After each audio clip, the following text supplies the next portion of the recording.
Welcome back to 1 Minute Recess, everyone, where we dive into the news, politics, and off the record moments shaping Nevada and beyond. My name's Annette Magnus. And hi, everyone. I'm Mayte or Maria Teresa, and together, like we do every week, we'll explore what really happens during those quote unquote 1 minute recesses, both on and off the floor, from political drama and cultural chaos. We're here to ask, what the fuck is going on? So let's get into it, Annette. First off, recess rundown. It's going to be a special one. Annette will introduce why, but every week we have this cheat sheet on all the drama and decision making in Carson City, and if there's a chance on what you can do about it, we let you know. And this week we actually have a great guest to talk about it. Annette, you want to tell us who we have to talk about some awesome things? Today we have one of my tours, special guest Elisa Cafferata, chair of the Nevada Women's Lobby, to talk all about Grassroots Lobby Days and the incredible work that this organization does. Welcome to 1 Minute Recess, Elisa. We're so excited to have you. Thanks for having me. So, Maria, I'm going to shut up now because I'm old Nevada Women's Lobby. I'll turn it over to you because you both are on the Nevada Women's Lobby currently. So take it away. Yes. Thank you, Annette, old Nevada Women's Lobby. I thought you were going to say old woman. And I was like, no, you're not. None of I'm us also are. ancient. I've aged rapidly. We are the same age by a week. Elisa, thank you for coming on. And like Annette said, we are both on the current board of the Nevada Women's Lobby, which Yes. for people that do know about a little bit about Nevada politics and are involved, it's a little bit of an institution. But for those that don't know, Elisa, do you want to tell us what is the Nevada Women's Lobby? Why is it so important? Sure. So the Nevada Women's Lobby was started over 30 years ago. I think it's more close to coming up to its 30 years, something like that. And so when the Nevada Women's Lobby was started, there were very, very few women legislators, unlike today. And also very, very few women lobbyists who are a key part of the process. And so a group of women got together and decided it was really important to have someone in the building speaking up for women and families because as our friend Marlene Lockhart calls them, the earnest blue suits, that was not their job. So there was nobody down there being paid to represent families and children. And so over the last 30 something years, the Nevada Women's Lobby has been at the legislature speaking up for women and families, and they have passed a lot of really great legislation and built some coalitions to make sure that the issues that are important to Nevada families are represented and taken action on. And so I'm very proud to be part of the Nevada Women's Lobby, exactly for that history and because it helps a lot of women that don't have sort of the privilege or the pathway to get involved in Nevada politics, to actually get involved in Nevada politics. So tell us a little bit about, how it is that the Nevada Women's Lobby now currently works during a legislative session like this one. What are we doing? What do we advocate for? And why does it matter? Even when we do have so many female legislators. Right. Well, so the Women's Lobby does a couple of things that help advocate for women and families. One is we have a lobbyist in the building. So there's somebody who's paid to be there to track the legislation, to keep track of what's being discussed, and to make sure that our partner organizations, and there are many partner organizations that also advocate now on behalf of women and families, that they're aware that we work together and work to pass important legislation. Like the Equal Rights Amendment was passed in Nevada several years ago. We were one of the states that kicked off sort of the resurgence of passing that to try at the point it seemed like there might be path to actually get it put forward and have a path towards being considered as a constitutional amendment. Times are not so welcoming right now, to say the least. But we work on sort of national legislation and really are the eyes and ears in the building to make sure these issues people are paying attention and women's voices are heard. And it's I'm sure you've discussed this many times in your show, that it's the legislators have their priorities and the bills they're working on. if it's a little challenging, if it's going to cost business money, if it's going to require the state to invest money, they can't do it on their own. There needs to be a demonstration from the community and the voters that there's a real desire for this legislation.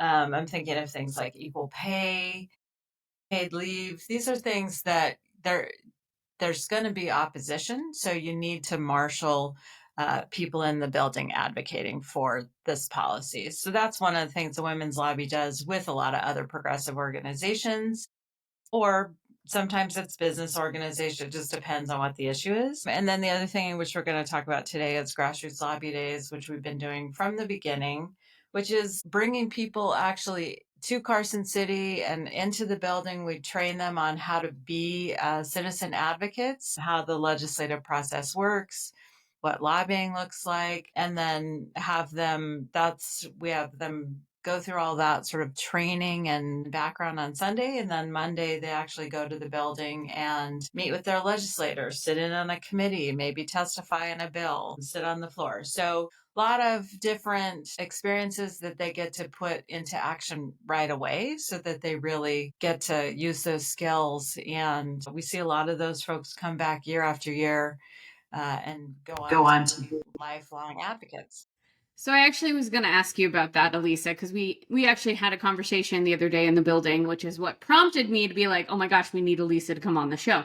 There have been some remarkable women who have started their political career because of Grassroots Lobby Days. It's that powerful. It's still to this day. I was the co-chair back in like 2010, 2011 with Bobby Gang. And still to this day, it's one of my very favorite events we do at the building. I always look forward to all of my friends coming into the building and seeing new faces coming in and watching how excited they get. So talk to us about why it's so important to have those citizen lobbyists and also some of the cool women who've come from this. I think one of the things that's so amazing about Nevada is that our legislature is incredibly accessible. You can come to Grassroots Lobby Days on Sunday, and on Monday, you can be meeting with your legislators and sitting on the floor of the legislature with them, and they will introduce you as part of the festivities of the day. I mean, that does not happen in California, I can tell you. You are not getting through the staff to meet with the legislator, much less sitting on the floor of the legislature being introduced. So it's taps into how accessible Nevada truly is, although having the capital in Carson makes it a little harder to access if you're in Las Vegas, but still you can pretty easily connect with your legislator.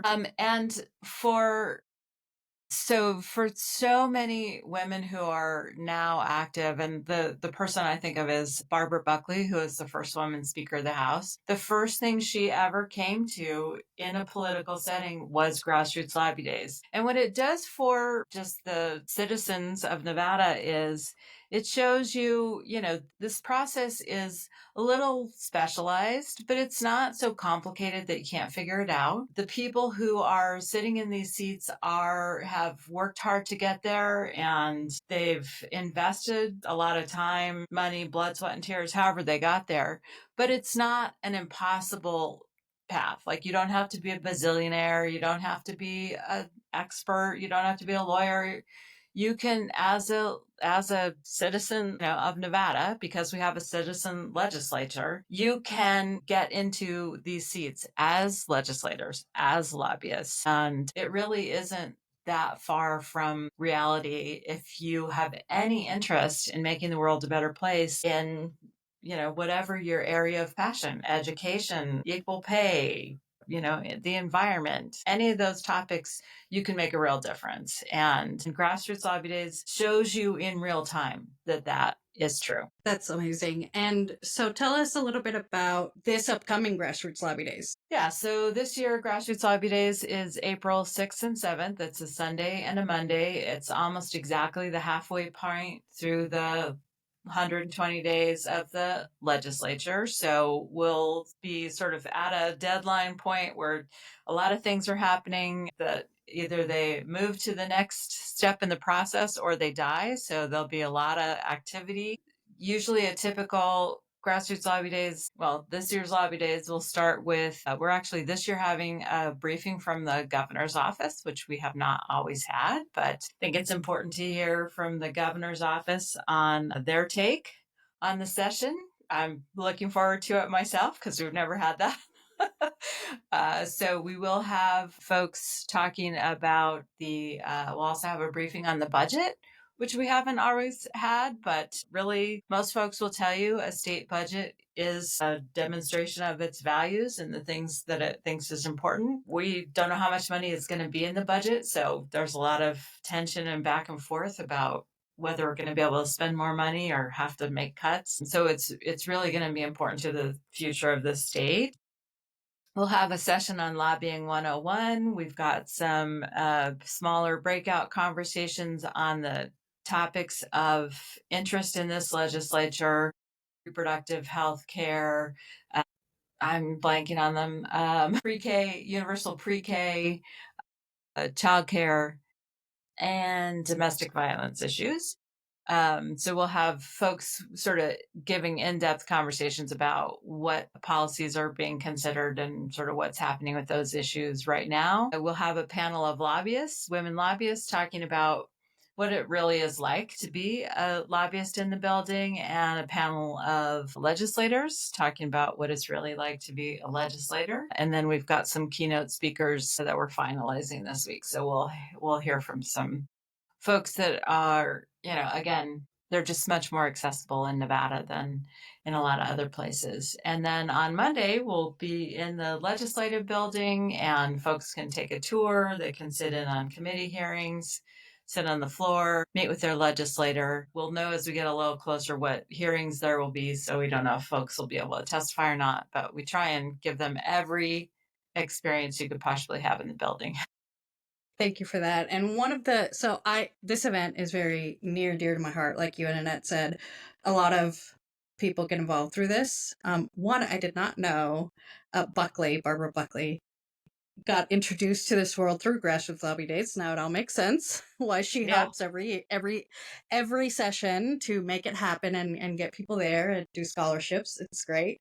Two things. One, I'm very excited to again do a Lobbying 101, which I know that the trend was started also by Annette. I think you were the one that did Lobbying 101 when I first went to Grassroots Lobby Days, and then I got to do it with you and I worked with you. So now you're a big, bad, big time lobbyist and doing big girl things.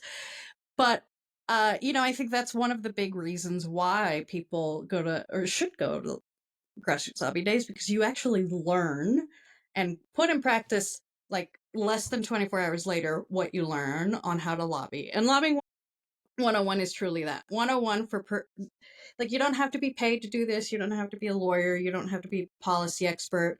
And I remember that from Annette's training. You don't have to know all these things. You just have to know how to talk about why you care about it to a legislator. And this is how you do it. The other thing that you had mentioned is panelist of female lobbyists. And I think that's also a great, subject, because it's a different ball game, especially to be a woman in the building. I'm sure you both know.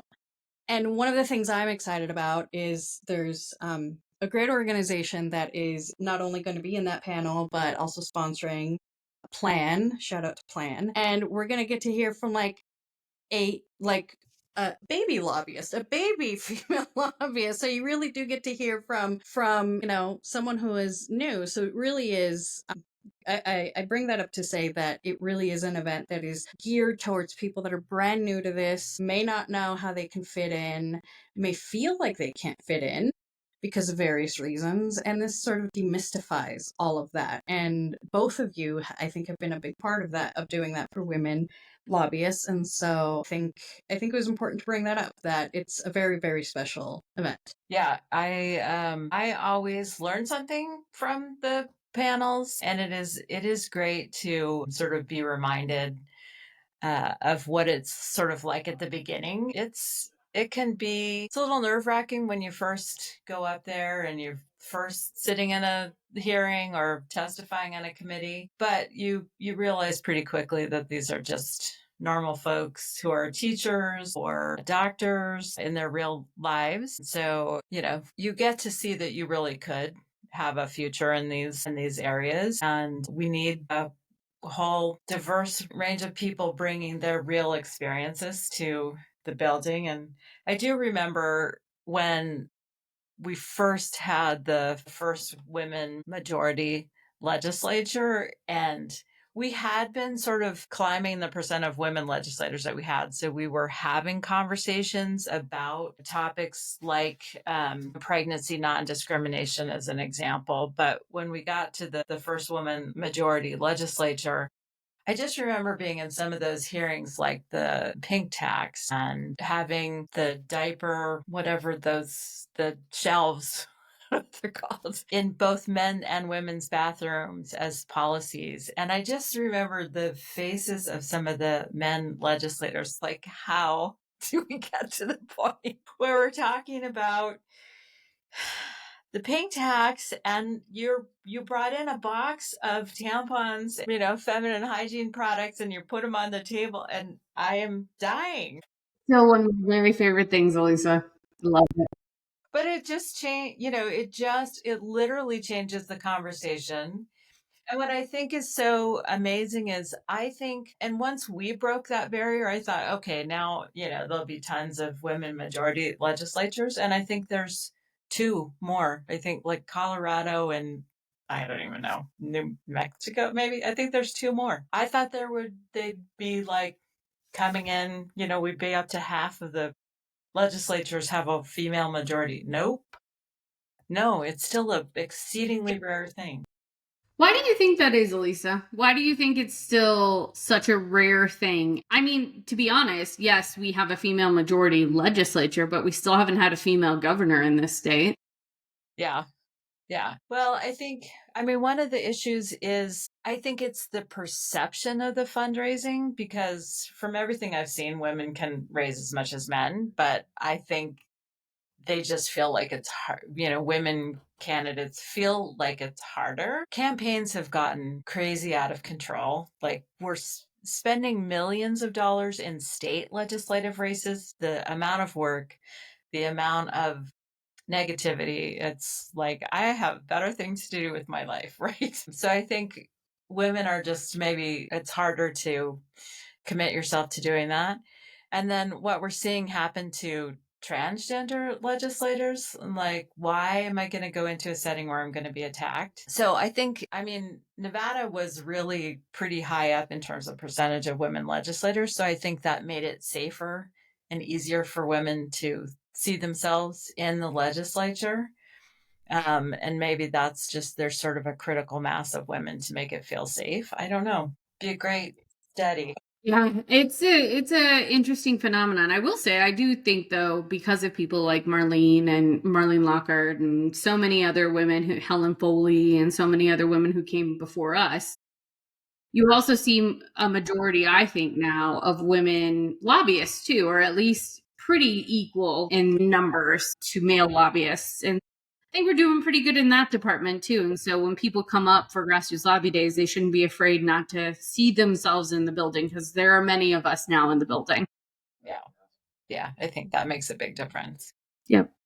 So how do people get involved with the Nevada Women's Lobby? And more importantly, how do people come up for Grassroots Lobby Days? Because obviously, even though it's this coming weekend, there is still time for people to participate and get involved with that, and also sponsor. Yeah, we are always looking for sponsors, because that's how we pay our lobbyist, who is in the building representing women and families, is through our sponsorships. And that's the only paid staff that we have, is our lobbyist. So that would be great. So you can just go to our website, which is NevadaWomen'sLobby.org, and there's information on Grassroots Lobby Days. You can still register if you're interested in sponsoring. I think there's a link on there. It might be a little hard to find.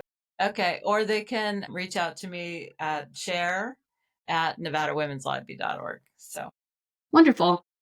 highly encourage folks to sponsor. I know one of my clients, Moms Rising, is going to be one of the sponsors this weekend. Very excited about that. Akiko, who's been on the show before, she and I will be attending Grassroots Lobby Days. Very excited about that. And I also will be sponsoring from my business, AM Solutions.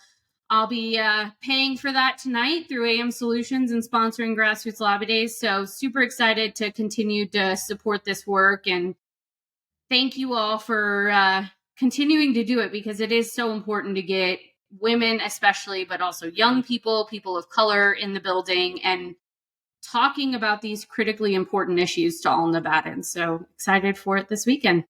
Yeah, me too. And I think one of the central messages of Grassroots Lobby Days and the Nevada Women's Lobby is that, people's lived experience, their way these bills affect them, their personal stories truly make a difference. And a lot of the progressive legislation that has passed has been because people have been willing to share their personal stories and their challenges and what a difference these laws will make for folks.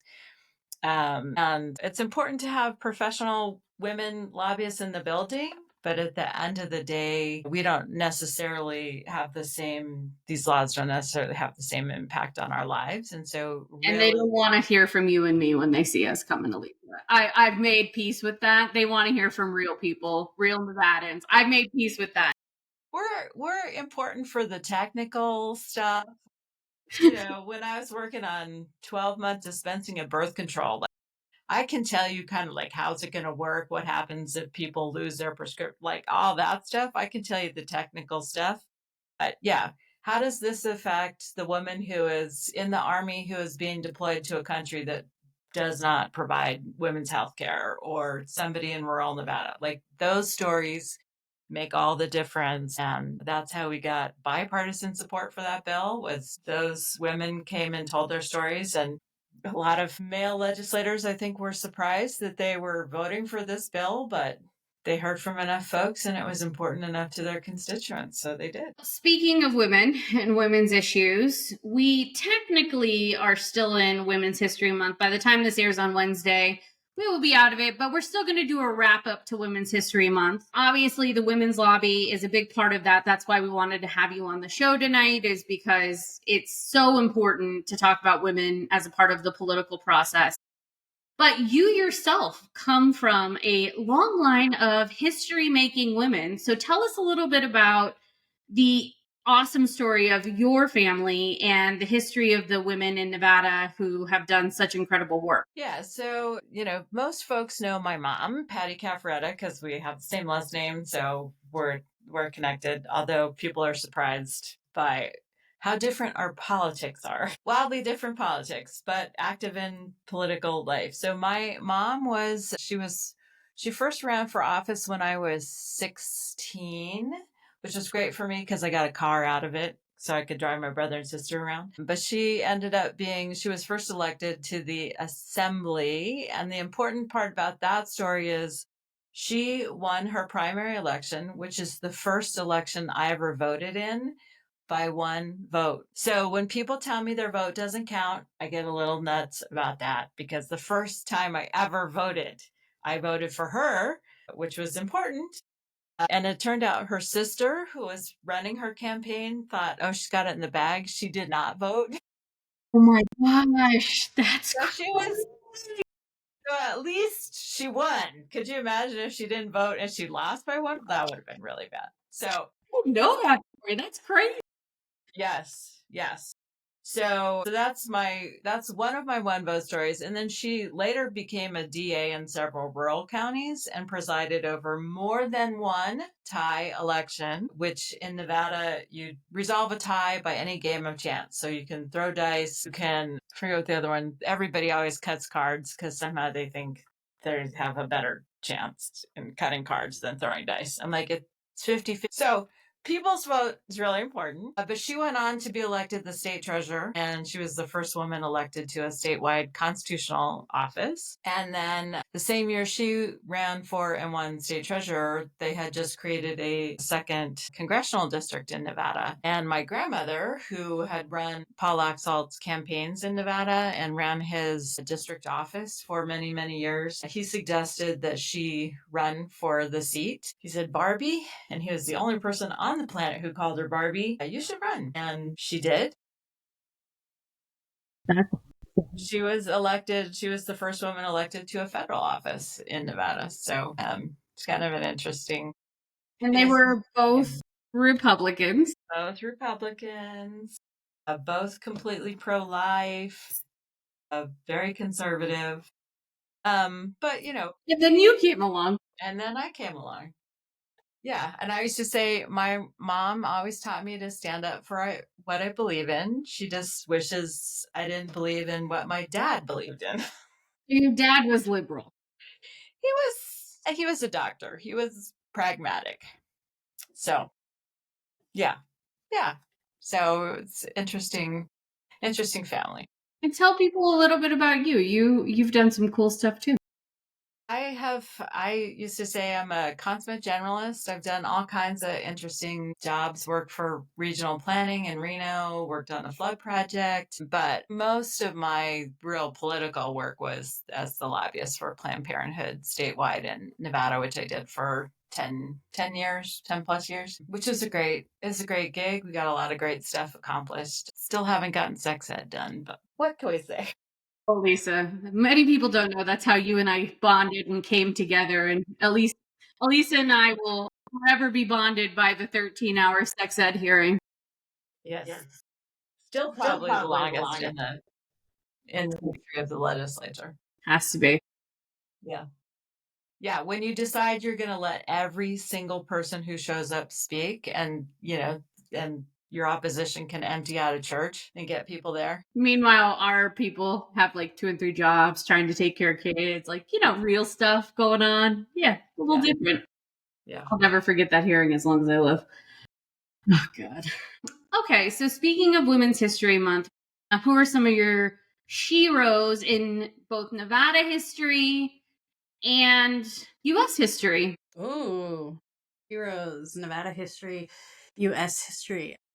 So, Nevada history, I'm going to do a collective, and this goes back to an issue that is going on now and that we talked about last week. All the housekeepers that clean the rooms in, or I think we call them like the unseen heroes of the strip. And, we have other towns like Reno, Tahoe that are touristy towns, and there's women that are behind the scenes that are making it run every single day and cleaning up after us and all the messes that we do, and they're rarely seen, but without them the whole state would fall apart. And we saw that during COVID, and whenever they want to strike, but it's mostly women that are doing it, housekeepers, and so those I think are the powerhouses of Nevada that we don't get to see very often. And shout out to the Culinary Union for always highlighting them. And U.S. history, oh boy, U.S. history.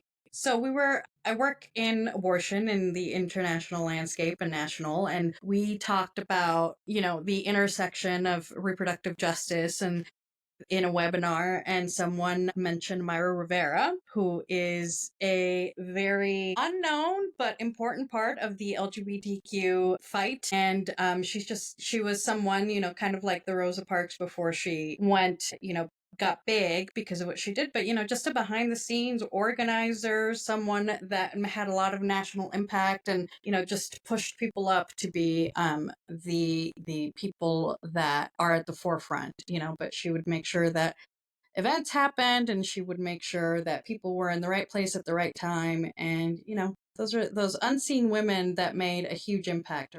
So when I think of women that are sheroes to me, I always start with Ruby Duncan, because I think her story in Las Vegas is so incredible. And if you've never read the book Storming Caesar's Palace, highly, highly, highly recommend it. She's amazing. She's an incredible leader in our community. We are so lucky to still have her in our community. I think she's just unbelievable. And then today, a Latino Lobby Day in the building, and they were honoring Dolores Huerta. And I've had the privilege, I know you, Maria, have had the privilege of meeting her several times. She's just such an incredible woman. And I think the world of her, and she's just like the epitome of an organizer. So I always think of those two kind of, locally, globally. And then like, I can't leave today without shouting out like my mentors, right? Like Dina Titus, Chris G, Barbara Buckley, Maggie Carlton, like the OGs of the Nevada legislature who have done so much incredible, Bernice Matthews, right? Just so many incredible women who have come through these halls in the Nevada legislature in Carson City. If you don't know who those women are, I encourage you to look them up, especially Bernice Matthews, because she was a powerhouse and she cracks me up. I just love that woman. Those are some of the women that I was privileged enough to learn the Nevada legislature from when I started as an intern, and then when I moved on to be an attaché and then start to lobby and do press and comms. So those are some of the women that I think of. Frankie Sue, just legends in Nevada history. Elisa, who do you think of? Yeah, I mean, speaking of legends, Sue Wagner certainly comes to mind. Cheryl Lau, all those women who served in the statewide elected offices really were leaders. And I think we're part of, it's creating the conditions that we have a female majority in the legislature. We were looking at, for our gala, we were looking at recognizing the women mayors, and there are so many that we decided. It's like a lot of women mayors. You think of Jan Jones as one of the original mayors of Las Vegas, but there were, we had Hillary Sheevy, and I'm going to forget all their names, so maybe we do a list in the notes. But one of the things I've really been also loving is just speaking of the unsung, women behind the scenes, all the new movies and documentaries. I was just thinking of, I had to look it up, 6888, the battalion of African American women who got the mail delivered, Hidden Figures, like all these stories that we have not seen or heard that are now getting made, which is just so horrifying, the treatment and the discrimination, and yet now their stories are being told, which is so great. So I hope we continue to see a lot of that, because we just don't know the full breadth of our own histories and how hard it was for these women to accomplish what they did. And they did it. They persevered. So I'm glad we have the opportunity to see their stories. Me too. And of course, one last one we can't I know we mentioned her earlier, but we got to mention her again. Marlene Lockhart, the Dragon Lady. The lobbyist for the Nevada Women's Lobby for a decade more? Just an institution in Nevada politics. The first female chief of staff to any governor in the state's history. She broke so many barriers. She's so incredible. She retired this year. I've seen her down there at the building a few times. I know she's tracking everything. But Marlene's the best.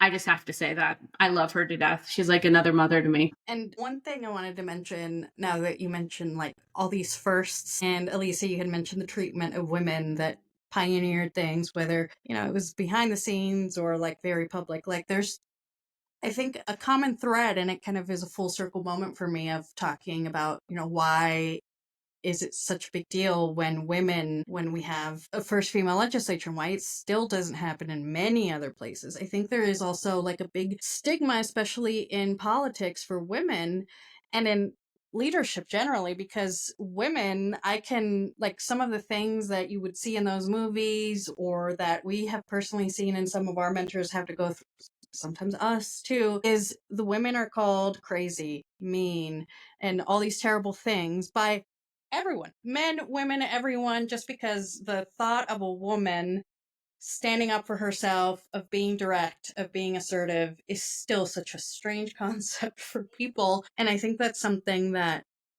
it helps to constantly bring up, in the fact that, it is very tough for a woman, no matter where she is, from a housekeeper to first female congresswoman for Nevada. It is very tough for a woman to just show up every single day and be confident in who she is and deal with the treatment of it. Like, it's still, and I'm sure that's what keeps a lot of women from looking for political office, looking for certain jobs, because they don't want to deal with the repercussions and the treatment of it. Yeah, I mean, I was thinking back to a session where, finally there was some action on, actually getting a legislator who was well known to pretty much all the women in the building to be a harasser. And, it was one of the first things that some women lobbyists would pull you aside and say, never meet with this guy alone. And finally, there was some movement and enough people filed complaints, banded together because there's safety in numbers, and filed the complaints, and he was forced to resign. But still, you have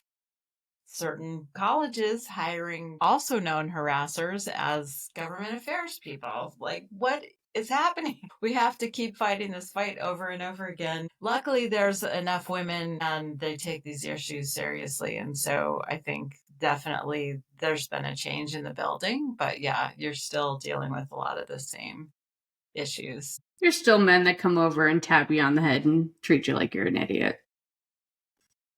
Yes. I mean, yeah. Yeah. It comes in all forms. Yeah. Okay, so happy Women's History Month, everyone. Thank you for that, Elisa. Before we let you go, though, since this is the recess rundown and we're talking about the Nevada legislature, we're right in the middle of getting ready for deadlines. Things are going to start moving fast and furiously. I felt a shift last week in the building. Towards the end of the week, it felt like it was May. And I talked to several other lobbyists and they said the same thing. They were like, what in the hell is happening? I don't know if they're just in a rush because they're like, oh my God, I don't know what's happening with the federal government. Let us out of here. I don't know what is the deal here, but like kind of started off a little bit slow, a little bit kind of apprehensive. And now all of a sudden they're rushing. What are you watching and what are you feeling in the building? Yeah, I would agree that the federal uncertainty is really coloring everything in the building. And it sort of is this, to me, it feels like a real weight about we just don't know if we're going to have to significantly cut budgets, which would be those sessions, the memories of those sessions where we've had to cut the budget by 25 and 30%. It's excruciatingly painful. So that is just kind of, hanging over everyone's head. Yeah. And I do think there's sort of this sense of if we could just get everything done, then we don't have to come back. Like we could just say we're done. I heard somebody in the lobbyist room today talking about, I'm getting my bills passed. I'm getting out of here. Like, good luck. I wish it worked that way, my friend. Yeah. And it used to be you could get that done. This has been a real change over the decades, is now they do all the bills first deadline, all the bills committee passage, all the bills first house. Like there's no things are moving on their own timeline. It's not that way anymore. And so that's not a strategy you can pursue because they're just going to do everything in one chunk and then move it to the next step and move it to the next step. And especially with, LCB being Legislative Council Bureau, for those who don't know at home, being so far behind in drafting and then drafting amendments and then trying to make the bills work and then redrafting amendments. Like, it just slows the process. There's no way you're going to rush it. Other than the egg bill, which was my own personal feat this session with what I work on now, other than that, there is no rushing things through unless it's an emergency measure. Right. So the timeline is the timeline. Our priorities, we're working on the paid family medical leave bill, which I think is probably a long shot with the fiscal note and, fiscal impacts. There's some other equity bills that we're looking at. They're slipping my mind at the moment, but I think the things that are going to be successful are things that don't have a fiscal note, like anything that costing any money. The money committees are just like, either we don't have it or we don't know. But I think they walked into the session with a hole in the budget, and that is just, you got to fill that. The governor can't math First. And, last session, they finally gave state employees some significant raises so that they were getting close to competitive salaries, that but the state had a lot of money because of the COVID money and the ARPA money and the Inflation Reduction Act. And there's a lot of money in the state. And I don't think we built those raises in a way that was particularly sustainable with the current tax structure that the state has. Republican governors don't raise taxes in their first term. They raise taxes in their second term. So that leaves a hole if it's going to happen. Right. So I think that's just a big challenge is how do you fill these state positions? How do you fund those salaries and do all the things that you need to do in the state? So I just think that the money is so much in play. Because the other thing that has to happen is all the ARPA money, which was the American Rescue Plan Act, I think all that COVID money has to be spent by 2026, which is the first part of the new fiscal year, the new budget, or it has to go back to the federal government. And no one wants to send anything back to the federal government. So you'll see a ton of hearings discussing, have you spent it? What are you going to spend? What's the plan? What are we doing? So we're still having the conversations about those COVID investments too. There's just so much uncertainty around all that money. And that's just taking up a lot of the oxygen in the room. My last question before we let you go. You ran a government agency during COVID. Yeah, you sure did. You got to run I have some vague memories of that. some PTSD from running Dieter while we were dealing with a global pandemic. That's Yes. fun. Elisa saved Dieter, fun fact, with all her team and her staff. So talk to me about if you're thinking about this as a bureaucrat, right? You're looking at this federal government who could or could not decimate the federal funding for Nevada. 47% of our budget in Nevada is federal money. What does that mean for these state agencies, and what is their feeling right now? How are they feeling about what's happening federally right now? I think, what's a couple of things, I guess. First of all, nobody would disagree with the idea that there's waste and fraud in government. It's just not sitting in a big bag or a big line item somewhere like we're just spending this money and it's easy to find, right? I think and so what people don't understand about Nevada's budget, I think, is that we are the smallest state government by far. Back when Peggy Pierce, speaking of Sheroes, was in the legislature, she was like, we have the smallest budget or smallest state government per capita, number of state employees per capita of any state in the country. And you could double the number of state employees we have, and we would still be the smallest state government in the country. So for people who are like, we don't need government, move to Nevada and experience what not having government is like. So that's why we have so much of our funding comes from the feds. Like when I was at Dieter, Department of Employment Training and Rehabilitation, we ran the unemployment program for the Department of Labor. That's a federal program. We get federal money. Employers are taxed to pay the benefits, but running the program comes from the federal government.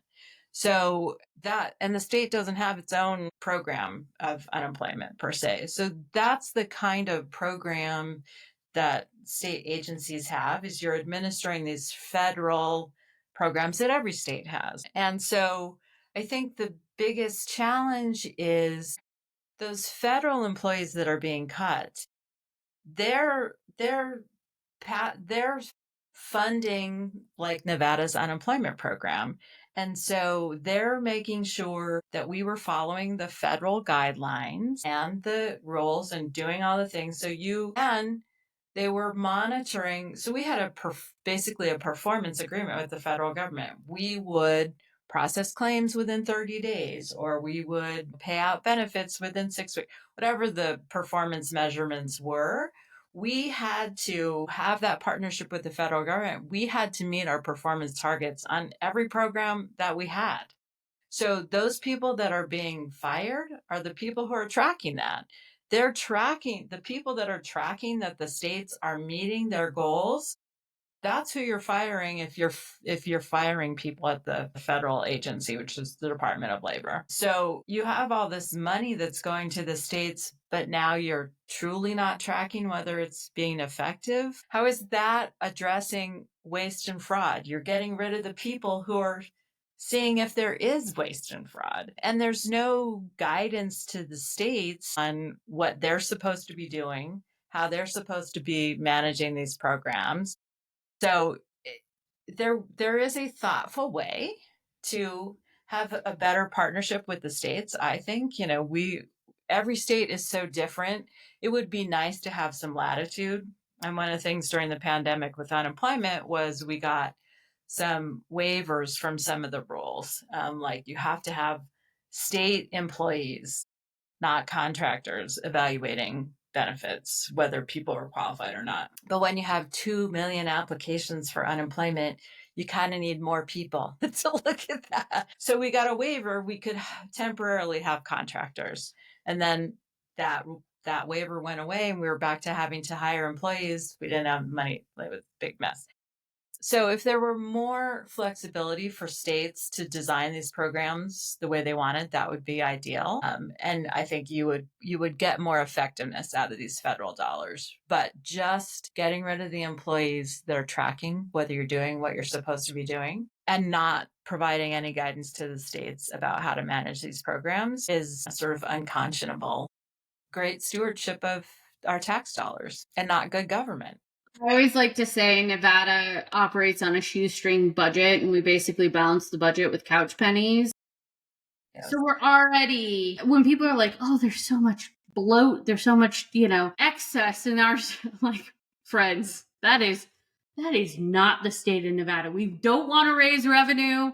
We don't want to pay taxes, yet we want nice things. Do that math, because it's not going to math for you very well. And we don't even have money to pay for the basics. No.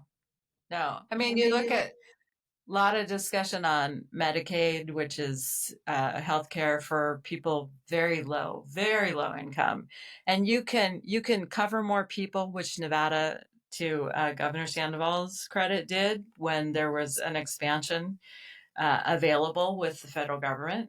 But you can also cover more services for people, more rehabilitation, more physical therapy, more families covered for prenatal care, for example, or postnatal care. And I always used to say, whatever the bell and whistle is that you could add, Nevada has not added it. I think we offer the very basic Medicaid minimum. If you're going to run the program, you have to offer these 100 services, and that's what we offer pretty much. So yeah, we are as bare bones about everything as you could possibly be. Well, on that depressing note, thank you, Elisa, for joining us. Plug Grassroots Lobby Days one more time, because you can come learn about all of this and more at Grassroots Lobby Days, and potentially ask the governor's staff of what's going to happen if Medicaid does get cut. Lisa, plug it one more time for us. We would love to have you come to Grassroots Lobby Days, April 6th and 7th. You can register at nevadawomensLobby.org, and we'd love to have you come get a quick course in how to be a citizen advocate or activist, and then you get to put your new skills to the test on Monday. Meet with your legislator and participate in the legislative process. Love to have you. Well, you heard it from Elisa. Thank you, Elisa, for joining us. Thanks for staying on extra time and just, talking with us, explaining things for us. We appreciate you. And happy Women's History Month. We're excited for Grassroots Lobby Days. Can't wait to see you this coming weekend. Yeah. Thank you for having me. All right, everyone. We are going to move to the local lowdown. So now we are going to zoom in on the news shaping communities north and south. And Maria, I'm skipping over some of the articles you put in here because there are some things I need to talk about here. Like a stadium that Grand Sierra quietly seeks funding for, public financing to be specific. Now, listen, I don't fault Reno for wanting to do this. Ooh, I'm echoing your end. Better. I don't fault Reno for wanting to do this, but they want to do a basketball arena up here, and they're seeking public financing to do so. Let's talk about that. Didn't we just talk about how we don't have money here? I don't blame Reno for wanting to do this, right? Like, they've seen Vegas get all these investments over the past several sessions. They haven't gotten anything since the Elon Musk special session under Brian Sandoval, when we gave Tesla all those handouts and, by the way, saved the company. So that was Brian Sandoval's fault, everyone. That Elon Musk is who he is now. So they're trying to do it to house the UNR men's basketball team. Barely a mention of the financing, but they want it to be similar to T-Mobile Arena in Vegas, and now they're seeking public financing. Don't blame them. No, before I get to my point, no, T-Mobile Arena, totally privately funded, and it's a fantastic arena, and home of the Knights, who is actually a really good team, unlike the other one in the Roomba down the street. But I do agree that I can't blame them, because, like, the state, and the southern part of the state at least, has set the trend that, well, this is how we do things here in order to get a stadium. And so I can't blame them. And thanks to everyone that helped set that trend here in the state, that this is the only way, or the best way, which it's not, to get a team or to improve a stadium. I'm glad, though, that there wasn't some kind of Oakland team that wants to leave Oakland and then it's going to go to Reno. That's breaking the trend, because that's usually how it goes. That it's some Oakland team that never wins anything and they want to move here and leave Oakland with the debt of whatever publicly financed stadium they have over there. Yeah, so there's that. And just a reminder about the conversation we just had with Elisa, the state doesn't have any money and the feds may cut more. So just want to lay that out there. Film tax credits, stadiums. We have no money. And Just work Annette, with them. let's say I'm a noob to things, or I would argue, because I'm either a noob or I love publicly funding stadiums and haven't actually looked into how that's a bad idea, according to actual economists, not those who play some in a legislative session. If we build it, they will come.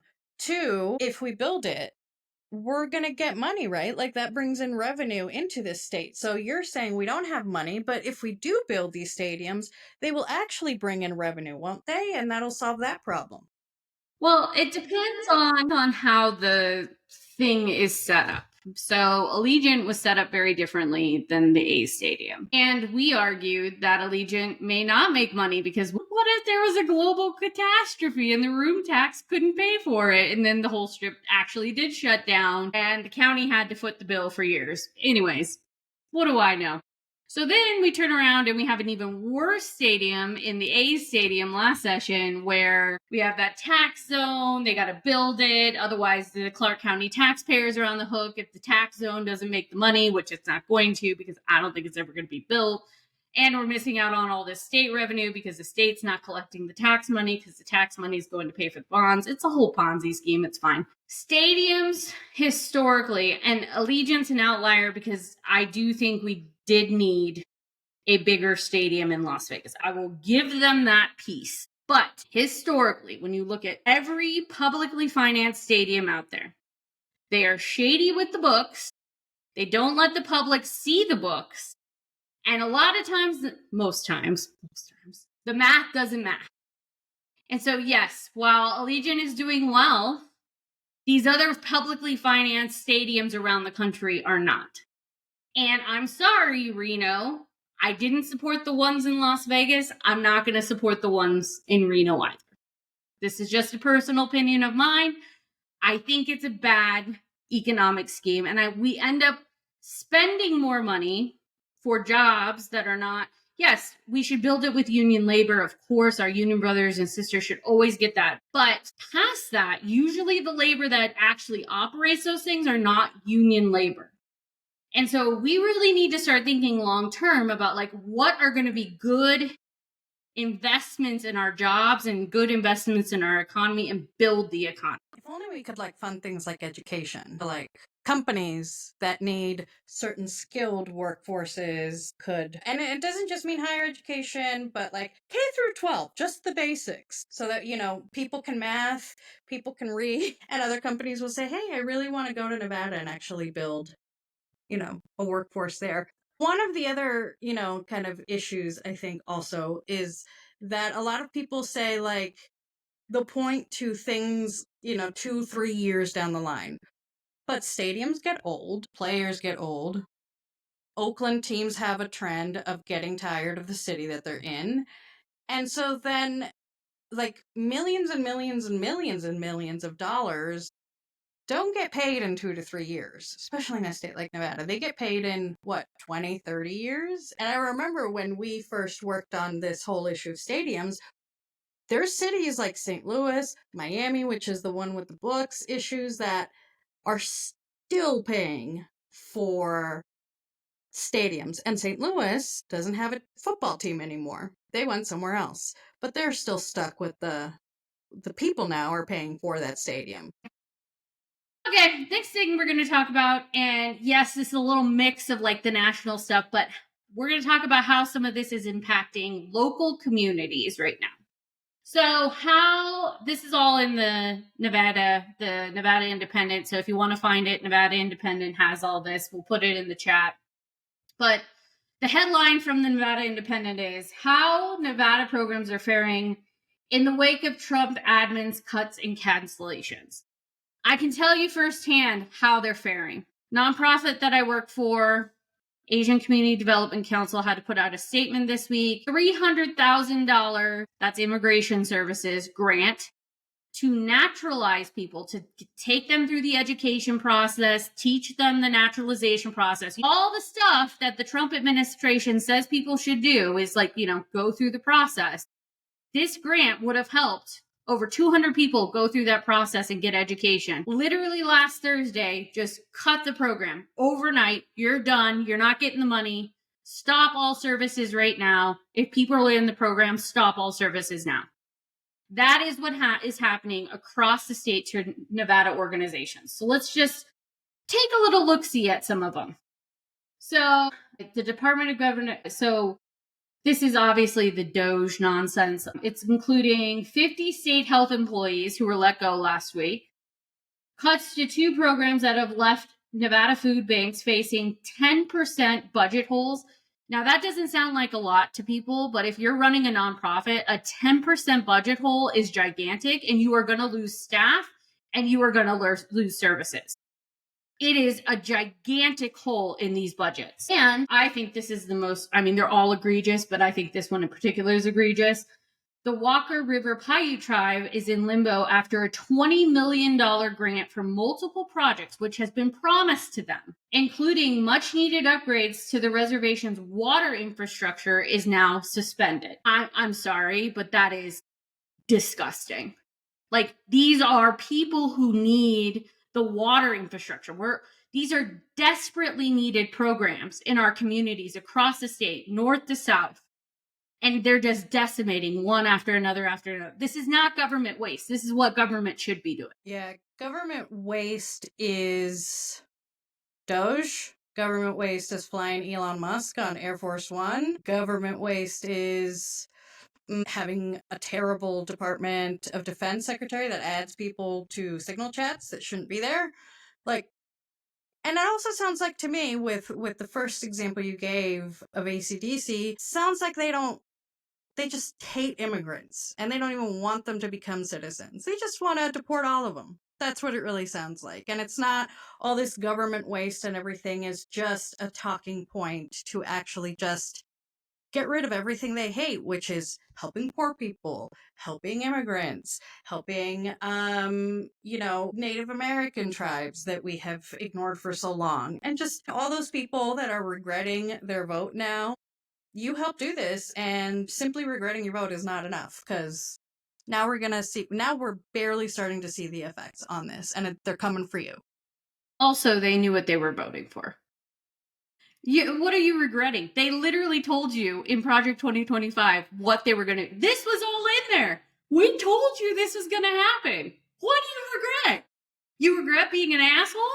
You regret not reading? You regret not Googling what a freaking tariff is? Like, do better. Just do better. Because now these people are hurting. People who are already on a reservation, tribal members who deserve far more than what we just gave them in this grant, now having that grant ripped away from them, unacceptable. Just completely unacceptable. And those are the very real consequences that you voted for if you voted for this administration. Yeah. You did this, so have the day you voted for. Anyways, there's some times where I'm just at a loss for words for all this bullshit. Because you just see it and you're like, we ran a nonprofit. We know what a $300,000 grant means for an organization. And it wasn't just ACDC. It was multiple. It was CSN. They were working with CSN and another organization to do these classes for people, to do this education. It wasn't like these people were rushing through the process. Doesn't the right always scream about, well, people should do it the right way? That's what this grant was literally was for people to do it the fucking right way. This grant literally, what is that? Get in line. This helps you get in line. Get in the right line. This is the whole thing. This is the whole thing. And yeah, $300,000 is what you would call transformative, to be able to do really good work and actually go into communities, because so much, especially in a state where your agencies and your government have nothing, and now they're going to have even less, having organizations that get money to be able to fill. I know, like, for example, another example would be the Secretary of State, for example, has like no money to actually be able to educate Nevadans on how to register to vote, when to vote, and all of this. All of that, from immigration to voting, takes communications, takes outreach, takes people being, and we're not like California, where like the government just has all of the resources to be able to do this. So you need organizations that are in those communities to be able to go out and tell people how you do things, where to do things. And I think we would like that, but apparently not.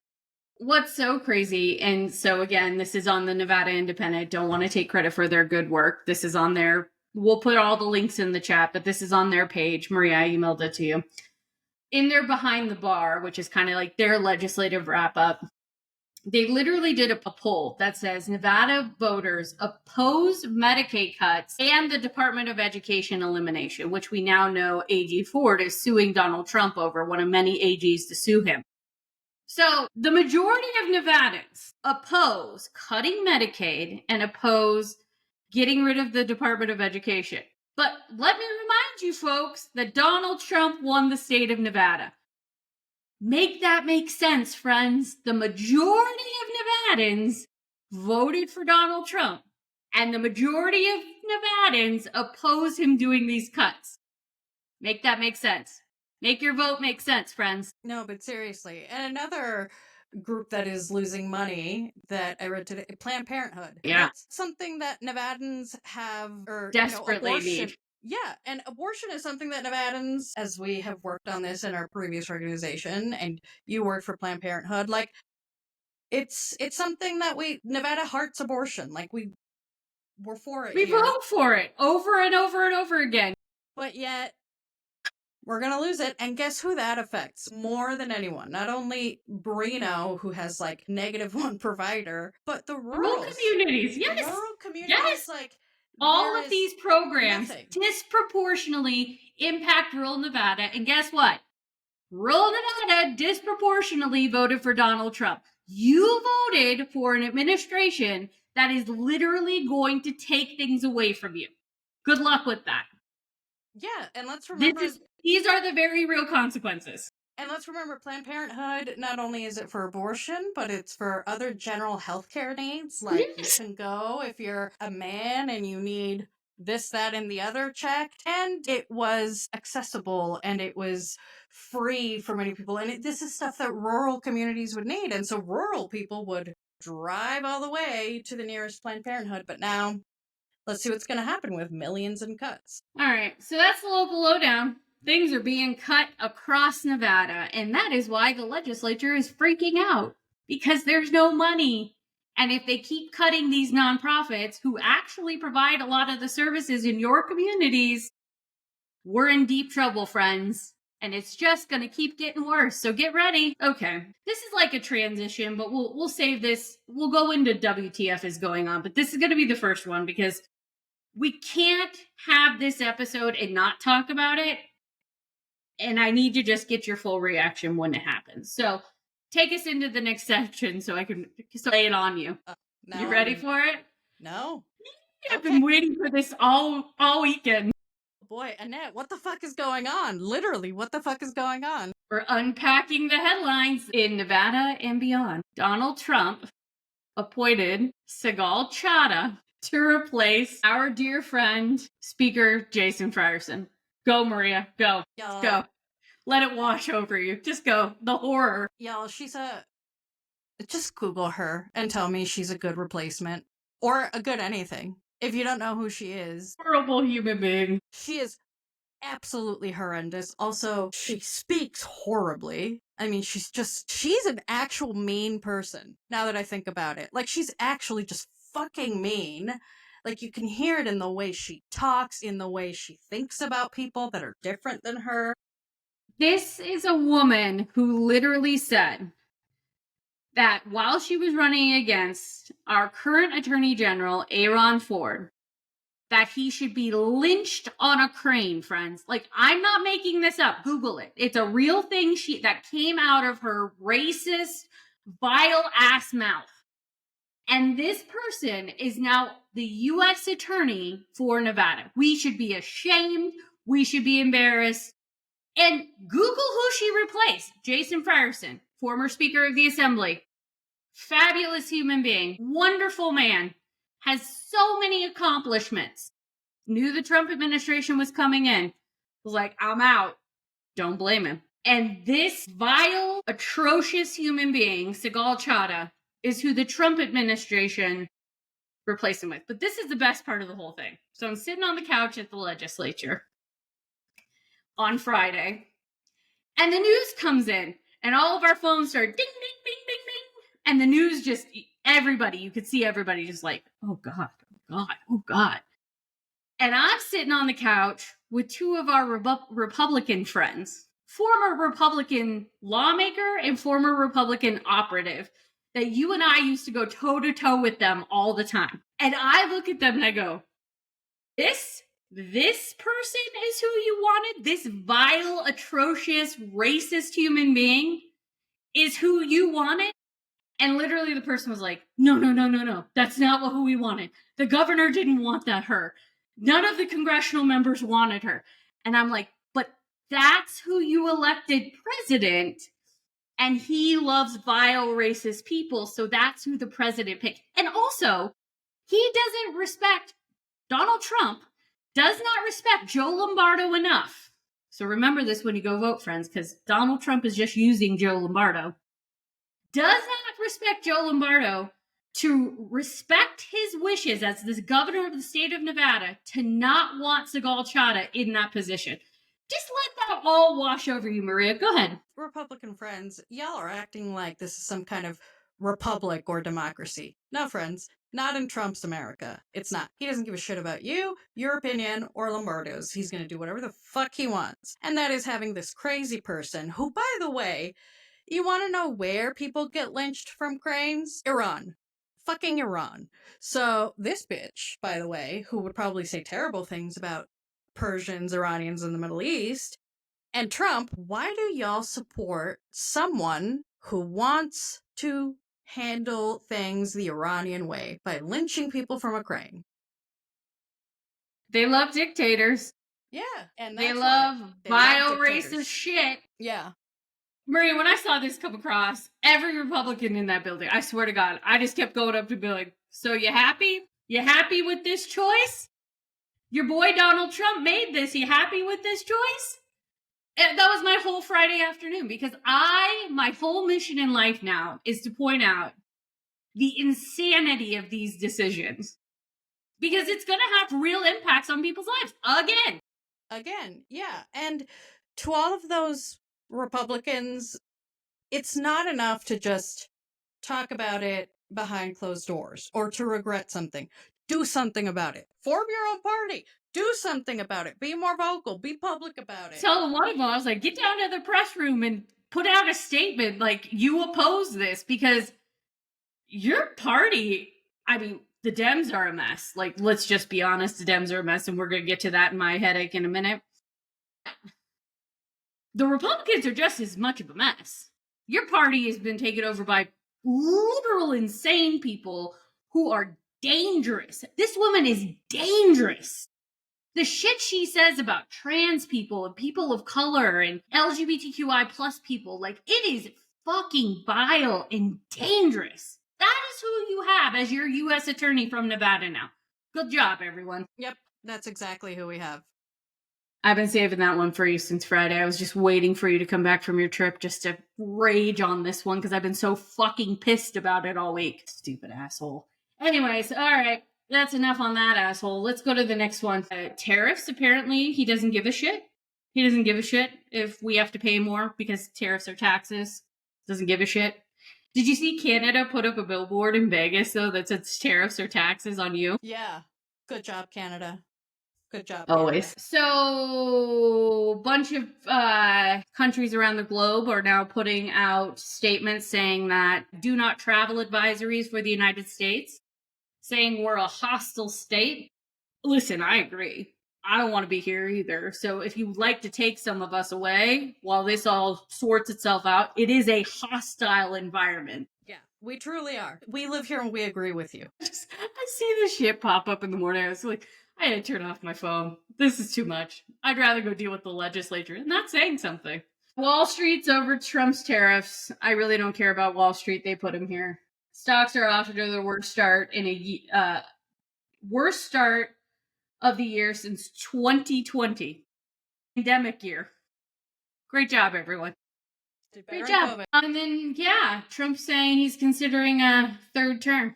That's fine. If he wants one, I want Barack Obama to have one too. So, all right, we two can play this game. That's what my mom and I were saying. Just get all the ones that are not dead and just put them all in. It's fine. Put them in. I don't care. Put Jimmy Carter's corpse in at this point. It'd be better. Yeah. Prop him right up. I mean, that'd be a hell of a lot better at this point. My dog would be better. Chulo would be better. Chulo would be so much better.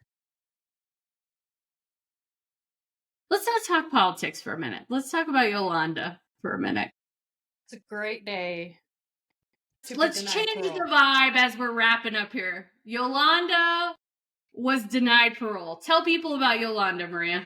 Yolanda's the person who killed Selena, and she's trying to change the story and say how, like, it's not her, blah, blah, blah. She was denied parole, so good news. You know, sometimes you have to dig through it, but not this one. This was a pretty big deal. Denied parole. Her whole narrative was, you know, so that she could get parole. She failed. She's staying in jail. Sometimes the system works. Once in a millennia, the system works, and it worked in that case. Oh, Yolanda. So much to say, Maria. We'll always know the truth. Yep, exactly. Okay. Before speaking of outside stuff that has nothing to, well, it kind of does have to do with Donald Trump, but sort of. You just went on an exciting trip. We couldn't talk about it last week because we didn't know if you could get back into the country, but you got back in. Congratulations, you came back. I'm back.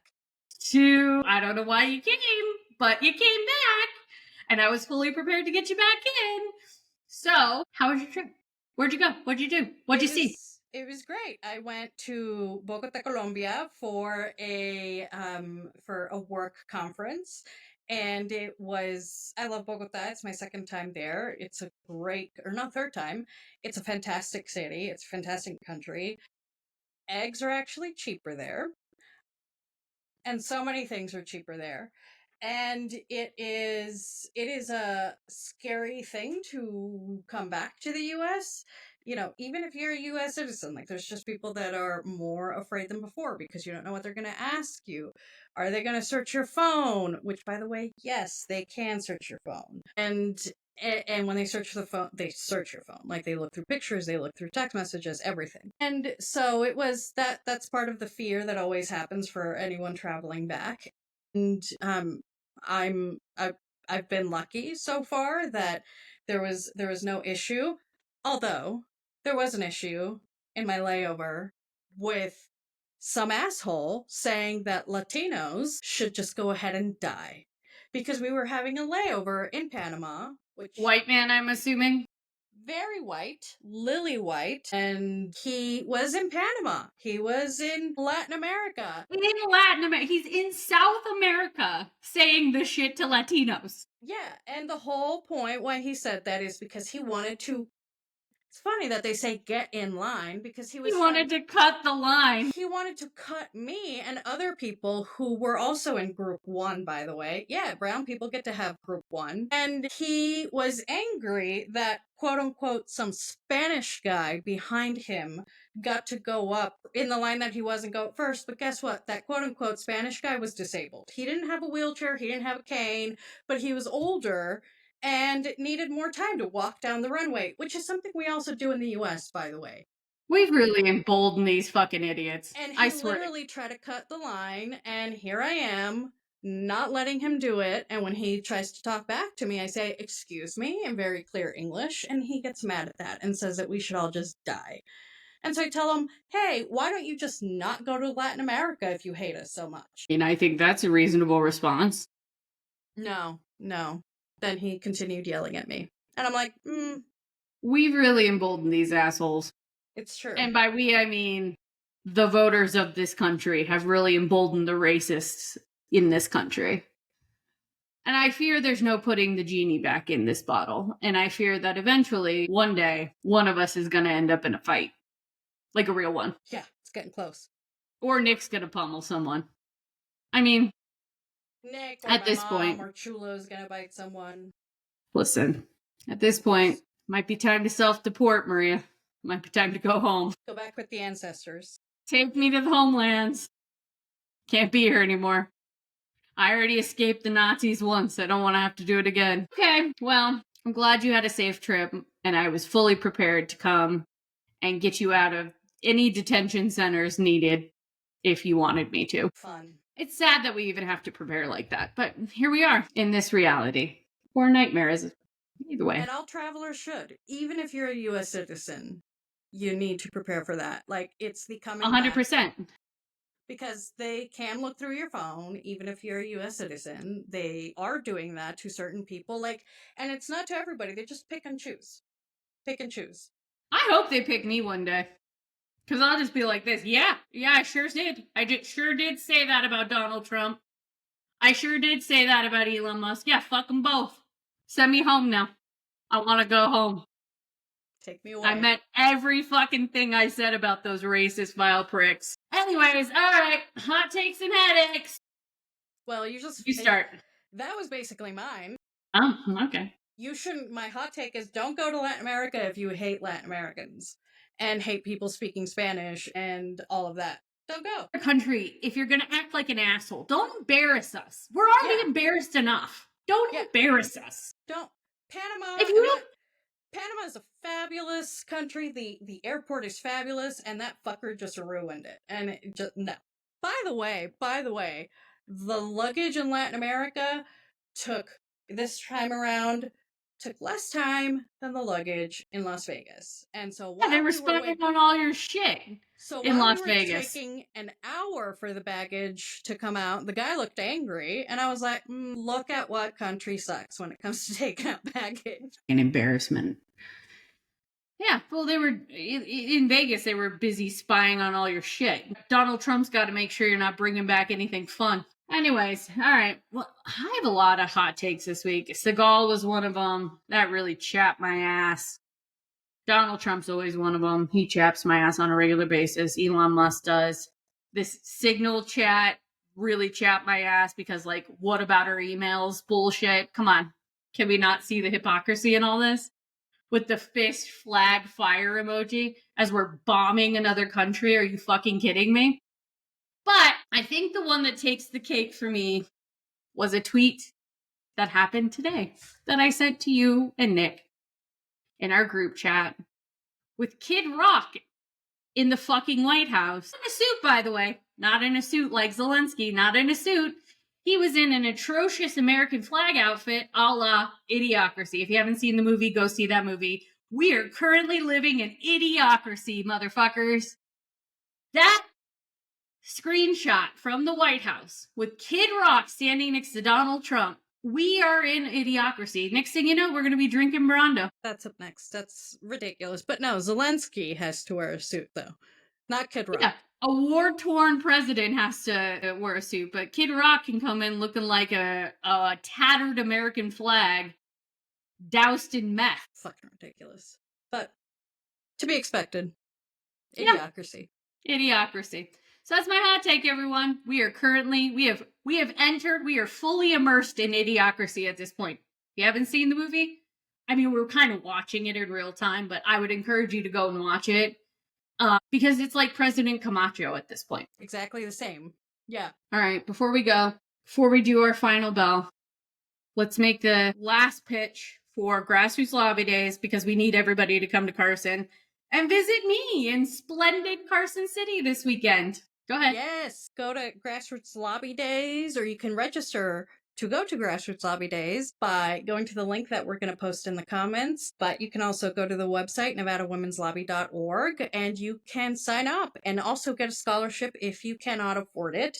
And that will help pay for your way, help pay for your stay, because it is 2 days of training and connecting with Nevada's elected officials. And if you've ever wanted to ask, WTF is going on, or what are you going to do about this? This is when you actually get to do it. So it is April 6th to the 7th. So sign up. There's still slots. All right, everyone. Well, it's been another riveting week in the United States and in Nevada.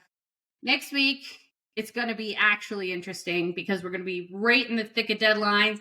And we're going to be doing our podcast from Carson City, baby. I can't wait. Maria, we're kicking it old school like we used to. I think we're going to do it a little, maybe like out in front of the building, inside the building, kind of like what we used, a little throwback action to what we used to do when we would do these together at our old place. So stay tuned. We're going to have some legislators on. We're going to be in the building. It's going to be super fun. So make sure you tune in next week. And that's all the time we have today on 1 Minute Recess. Thank you so much for joining us. I hope you enjoyed Elisa. She's such a fabulous leader in our community and in Nevada. Really, really excited. So just want to say thank you all for tuning in every week. Make sure you share this with your friends. Like, subscribe, follow, leave us comments, leave us chats. We need those comments and chats. And make sure to leave us a review because we want to get more people following us and we want to get more people tuning in. So, Maria, you want to take us out? Yes, thank you, everyone. We'll see you next week. And remember that in between, stay sharp and stay sassy, and we'll see you next. Awesome. Thanks, everyone. Have a good week. Be safe. Bye.